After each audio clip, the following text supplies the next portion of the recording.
दिवसांपूर्वी शिळफाटा येथे अक्षदा म्हात्रे तिच्यावर अत्याचार करून निर्घृण हत्या करण्यात आली होती. ही घटना ताजी असतानाच उरण येथील यशस्वी शिंदे हिची सुद्धा निर्घृण हत्या करण्यात आली. दोषींवर कठोर कारवाई होत नाही अथवा विलंब होत असल्याने घटना कुठेतरी रोज रोज घडत आहेत. तरी वरील दोन्ही खटले फास्ट ट्रॅकवर चालवून दोन्ही घटनेतील आरोपींना फाशीची शिक्षा देण्यात यावी, या घटनेचा निषेध नोंदवण्यासाठी शहापूर शिवतीर्थ पंचायत समिती येथे कायद्याच्या चौकटीत राहून निषेध आंदोलन करण्यात आले. ठाणे सुविचार निवेदिका करुणा गडे.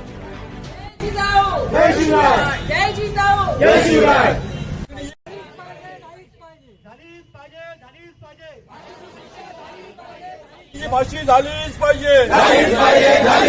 नराधमांना तातडीची फाशी झालीच पाहिजे. उपस्थित सर्व शहापूरवासियांना तसेच सर्वच ज्यांना मानवतेची जाण आहे